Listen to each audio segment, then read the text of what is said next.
All right, welcome to In the Future. And actually, Max and I are doing a different thing today. We're doing something a little different. So, we have a new segment that we want to try out called Idea Time, where we introduce an idea, right, Max? And That's we right. start to discuss it, try to break it down, and try to see how we can implement it. And hopefully, somebody can pick up the idea and run with it, right? Actually, build it and bring it into the real world. So, Max, you mentioned before we got on here about this idea, something about having a digital wallet and being able to maximize the rewards from that. So, can you talk a little bit about your idea? Just define it. Yeah. Idea time. Fun. Yeah, Okay. So let me again. No research has been done into this.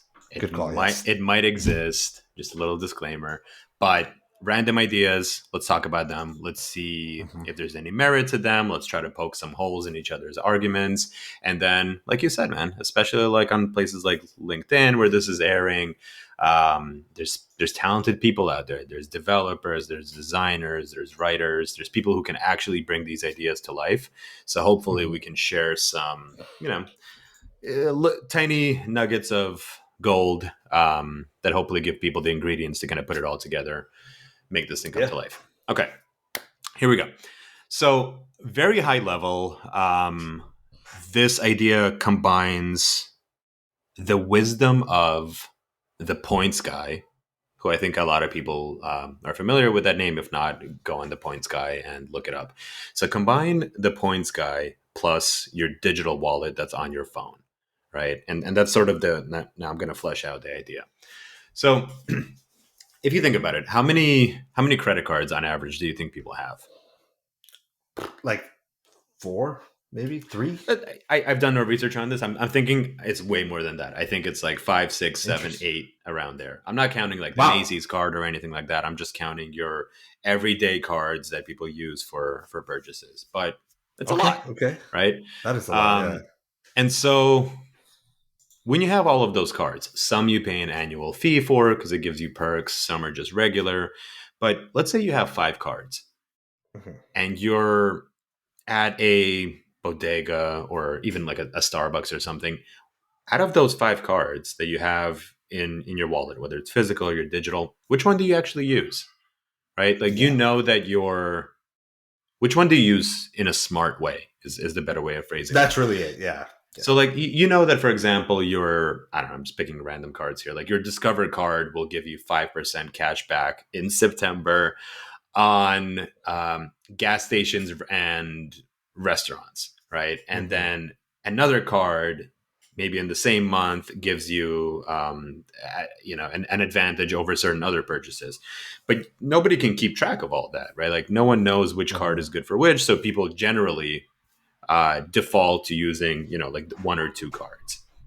But are you wasting points, or like are you losing points in the process because you're not using it intelligently? That's really Mhm. kind of like the problem that we're trying to solve here.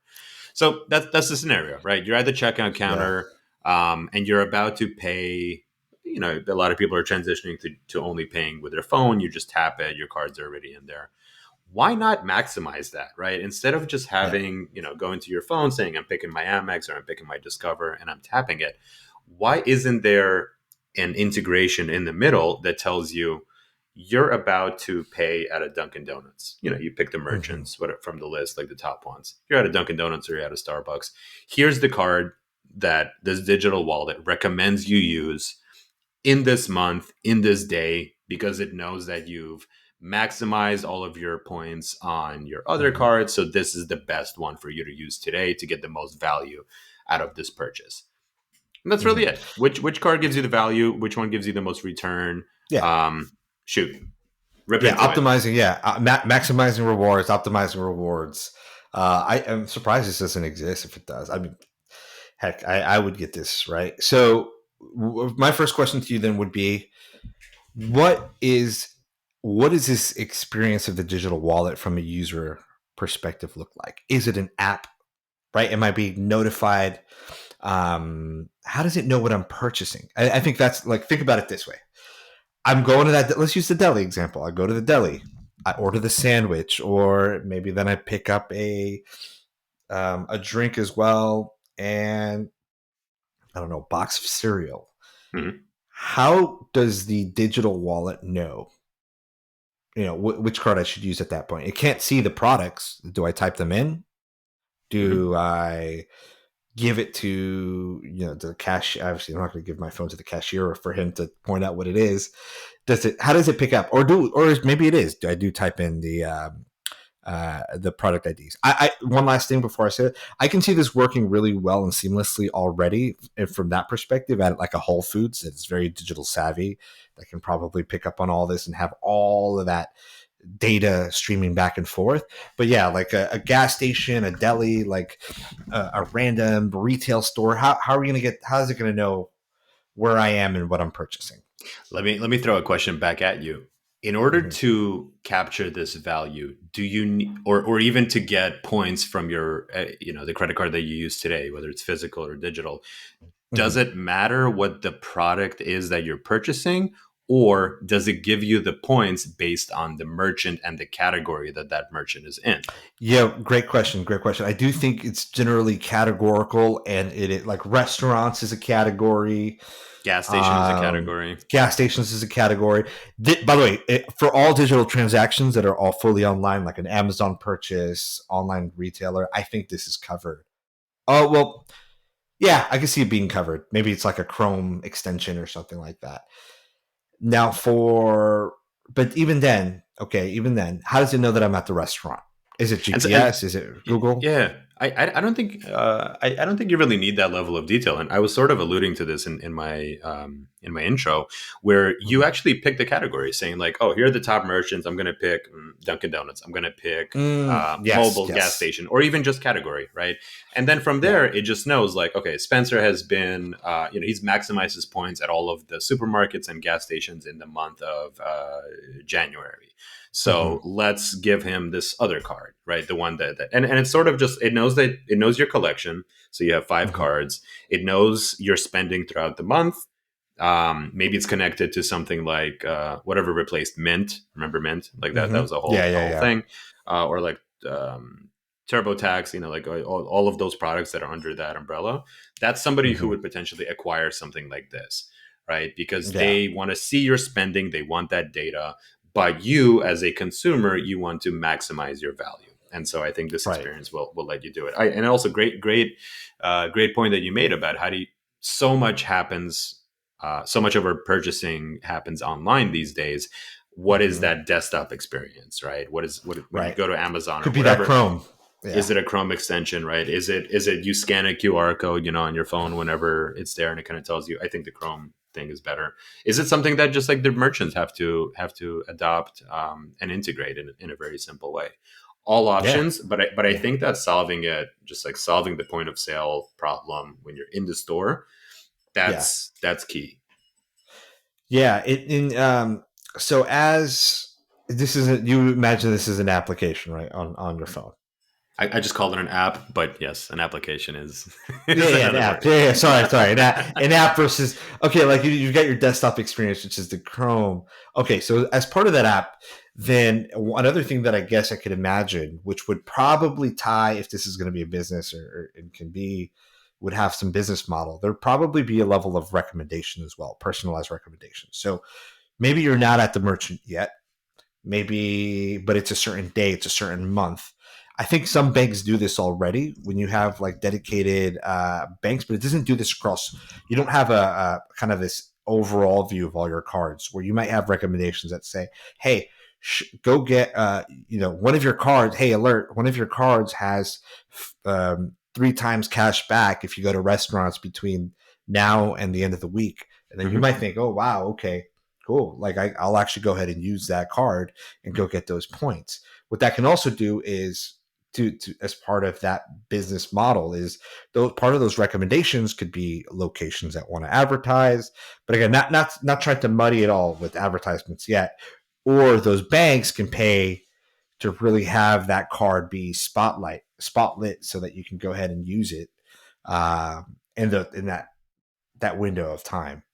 Fully agree. Yeah, Yeah. you're basically describing like the what's the incentive to the merchant. Not that they have To to the be merchant, involved yeah. in this process, in this particular process that we're describing, but if Hmm. they can be. And okay, you just spent, let's say, like Seamless does this a lot, and I get delivery quite often, where they are trying to encourage loyalty by saying, "Hey, you spend if you spend $5 more, you're actually going to get $8 back on this transaction," which essentially Hmm. means you're only spending $3.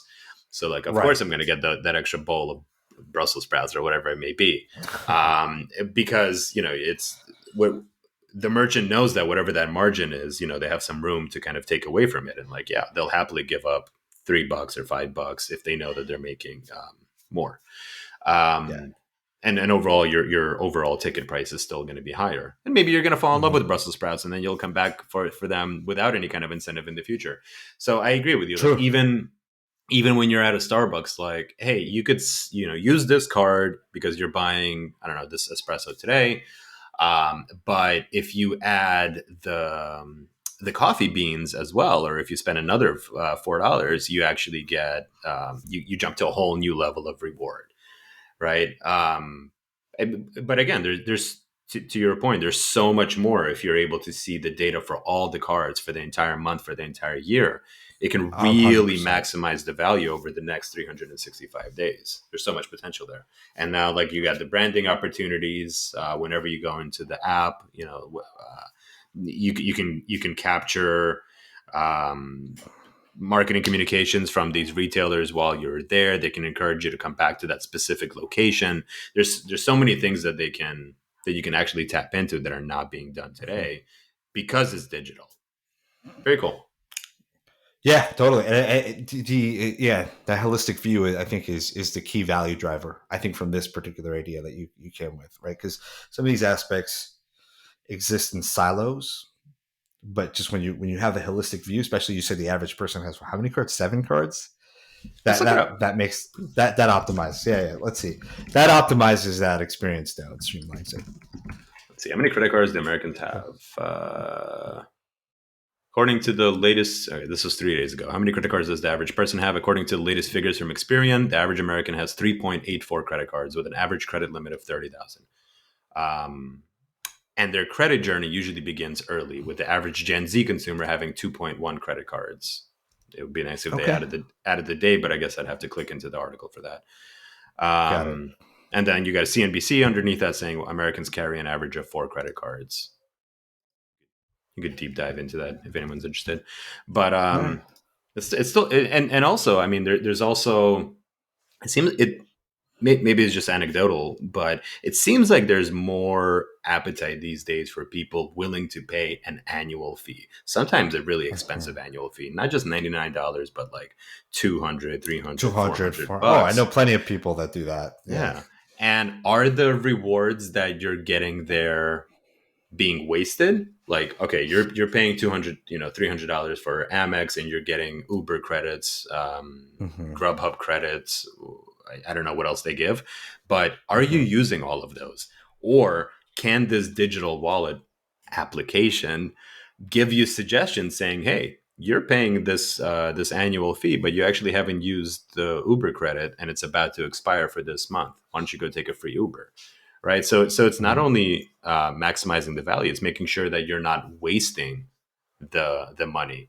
And in reality, companies like Amex, this is sort of what they rely on. It's, here's Hmm. what you're paying with your annual fee. Here are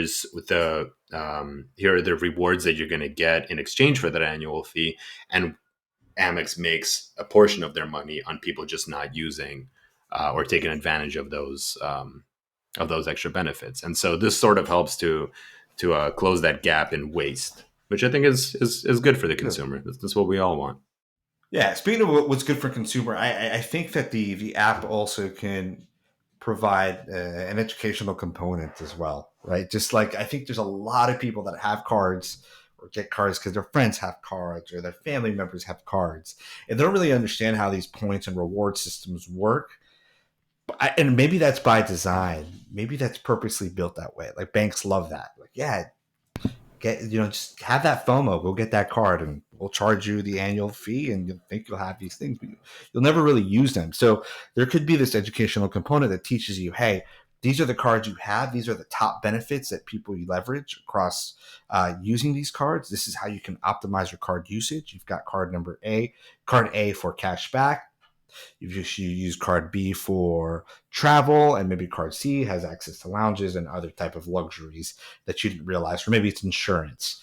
So I think the adding that kind of educational component could be just a light educational component, not like a full blown curriculum or anything, but just a little bit of like, hey, are you a little lost? We're here to help you. I think Yeah, it that makes could add a lot it of helps value you too. become absolutely it helps you become financially smart. Yeah, exactly. And that way, because yeah, I mean, I know tons of people who have either tons of points or they have I know people who have a Chase Sapphire Reserve, and I don't think they ever even like leave their home. And I could just imagine like, what are you using that on? You're just losing money in those It's type of also situations. absolutely also to your point. It's knowing how to use the points after you've acquired them in a Mm-hmm. non-wasteful way, right? Like a lot of people, I just heard this the other day, so I'm going to try to paraphrase. Mm-hmm. But a lot of people, like let's say on your I don't know Discover card, you earn um, 300 points.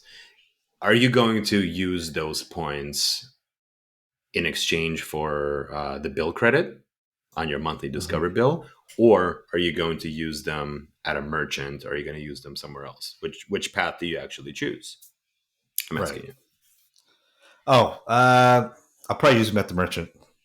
Right. Which at Discover on the bill At credit. Discover. Yep. So, and that's actually from what I heard, that was actually the most wasteful way of doing it. It's the least efficient. Interesting. Like you want to find a merchant that takes those points and you get a little something extra on top of it in exchange for doing it.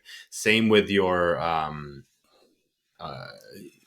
I guess when it comes to like flight points, things like that, Mm-hmm. right? Where do you use them? Do you use them directly with the airline? Do you use them through something like an aggregate type company?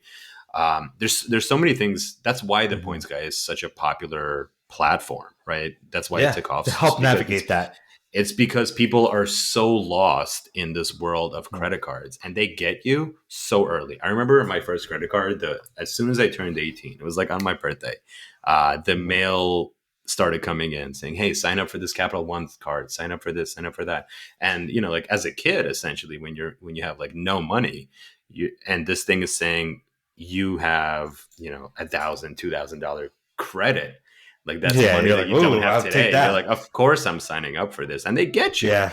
right? And Yep. and and I think that people learn how to use their credit cards and like their financial literacy, um, either from experience and just making mistakes and not making them again, or they learn it from their parents, right? Like Mhm. we learn Yep. so much from our parents, whether it's right or wrong, or you learn it from their friends, right? If all of your friends have an Yep. Amex card, you're probably going to have an Amex card, right? And so how many bad habits do we have? How many bad habits do you have and you don't know that you have, right? And Mhm. so platforms like the Points Guy, they really kind of help educate people. But how many people want to get educated? How many people feel that they need to get educated, right? And so something like Right. this, I think, if it's built in to your to the native experience of how people are paying these days, which is like digitally through your wallet, that it Mhm. kind of takes care of that burden, and it doesn't burden the consumer. It just Mhm. works, right? It just flows, and it gives more money back to the person. Yeah, actually, that's a great point. Actually, when you said native component of the phone, it's like, hey Apple, hey Google, this should just naturally be part of your Google Pay, Apple Pay experience. By the way, like it would be a no brainer, right? You want people to adopt more adoption. I don't know what the adoption rate is today of Google Pay and Apple Pay. It's kind of high, I think. But you want to increase that. That's such a win-win. You provide such a great service to just tell people, hey, you have 3 cards on file. This is the one you should use for this purchase. Or even if you see, for a great example would be this. Even I use Google Pay personally. I have Google. I know you have Apple. Oh no, you're Android too. That's right. Yeah, that's why we're That friends. is. I just have made a big assumption there. Okay. So basically, if I go on the subway, I usually tap to make a payment, right? I tap, Wait, boom. sorry. Don't you make fun of my green text whenever we? No, Wait, I'm an you have Android person Android? too. Oh, I okay, never do that. That's somebody else. Got me okay. mixed up. So I go on the train, I tap, and when I tap, I could see that I made my payment for the subway. What would be great would be like, get that notification, but get a second notification, or in that same notification say, hey, we saw you used your Chase credit card. We recommend using your Fidelity. That would give you cash back on this subway ride, or there's some sort of reward for using X card on their subway ride next time. Would you like to switch so that we always use Ooh, that card? yes. You know, and then I'll be That's like, very yeah, interesting. That's very awesome. interesting. So it's almost like when you charge at the point of sale, you're not using a specific card. You're using, let's say, this app. And that's what the Hmm. merchant sees. Like they don't care where they get the money from it, whether it's from Discover or Yeah. just any kind of app. And then after the fact, which actually also solves for the point of how do you know what category it is. Hmm. That's very interesting, man. You So automate it. You kind of can you automate automate. it. So It you pay. learns. Yeah, you pay. You don't care. You don't even have to do the thinking work of saying, "Oh, I'm at a Starbucks and I'm in this category," and it tells you, "Okay, you should use your Discover." You just Yeah. pay, and then after the fact, it says, "I'm going to file it into this card because I know that Yep. Spencer has already used these cards throughout the month." Way better That experience. that just yes. Take that, yeah, and add this layer of automation and optimization. Well, I mean, like, obviously, it's like you want to know what you're spending on. You want to know which card is being used, maybe, but like, why not just let the rewards and points rack up?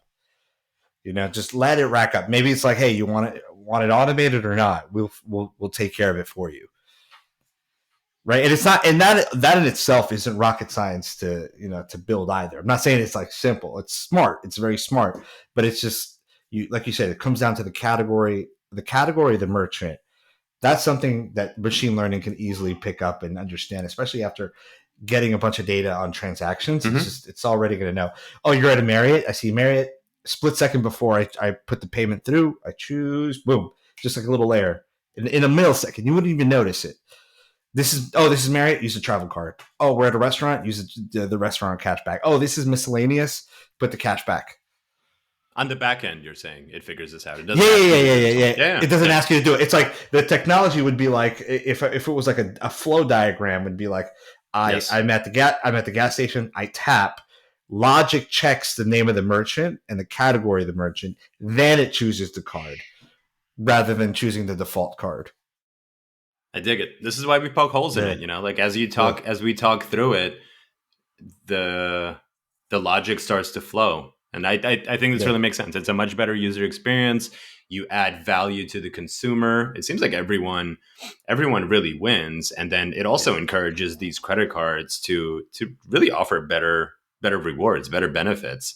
Um, So your card comes up more often, right? You want yeah, your card to come up more often because users at this point, the users aren't selecting the card, so you want your card to be optimized so that it comes into those purchases automatically. that's a very good point. And it's actually, if you think about it, it's kind of antiquated that we still carry, these physical cards, like that we have wallets, right? You carry like Yeah, five cards with you. You have to take out the one at random most of the time yeah, that you just want to, like, oh, I'll pay with this one. yeah, People don't want to do that. They want to take out their phone and just go tap, or their yeah. watch tap. You're not carrying anything in the future. It's just gonna be, or you know, I don't know how many years into the future you want to think, but like Google Glass, even. You look at that, or if you have something like Neuralink, Elon Musk company, which just got the Yeah, first yeah, human yeah. human injection today, Oh, I and gotta the look whole that up purpose after. behind that is definitely, because the whole point of Neuralink is you can think and your phone behaves. You could think and Right. your computer behaves. And he was using Yeah. he was using Stephen Sorry, I thought of Hawking. funny scenarios. He was thinking Stephen Hawking as a as a prime candidate, and he was saying, like, imagine if someone like Stephen Hawking, who relied on like this very slow technology to get his thoughts out and like type letter by letter with his eyes.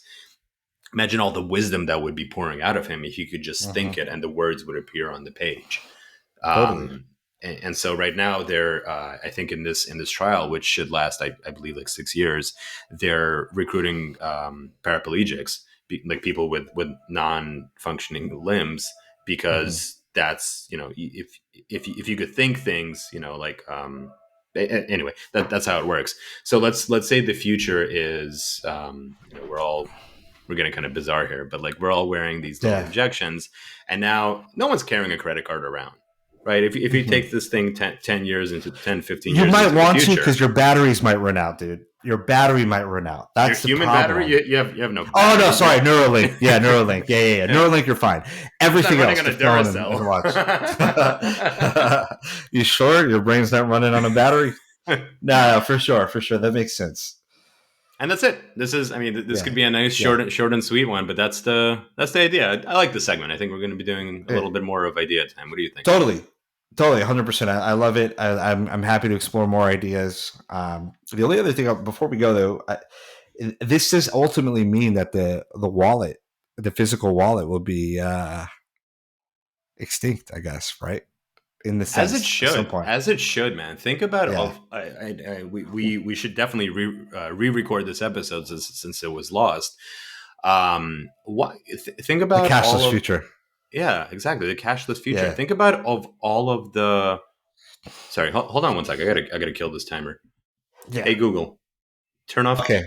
So, are we recording? Okay. Think about all of the muggings, right? Why Yeah. and the safety concerns that happen when somebody gets mugged. Because, like, what are they trying to steal? Your purse, your wallet. Think about just cash in general, right? Like when you're in a store, and a store gets held up at knife or gunpoint. Would that still happen if we lived in a cashless world? What would there be to steal? Would Yeah. anybody go in and hold it up? There's nothing to stick So up. yeah, there's the optimistic version of that, which is, yeah, of course it goes away. There's the pessimistic version of that says that could be a lot more brutal in some ways. However, that could be solved for if you ultimately rely. There's some sort of fail safe. Like you cannot like force somebody's face into like an ATM or something. You know what I mean? Like it's just you can't for. There needs to be, if we can include that, right? Like because the one thing is like if you had imagine it was fingerprints. The pessimistic person would say, well, then people are going to get their fingers chopped and taken to the ATM, right? The optimistic would say what we're saying basically, but like if it is the Neuralink, the only thing is like you could take somebody hostage and say, hey, go ahead and take out money. We need a fail safe for that somehow. We need to make sure if we can solve for that, then it's gone. That's it. Like maybe it's like elevated blood pressure. You know what I mean? It knows you can't take out money. So it's like you Dilated can't stick eyes. Yeah. dilated eyes. You can't stick me up and I can't take money out. It's just physically impossible. I need to be calm. And no, I can't be calmed by saying like, calm down. It's just But not yeah, possible.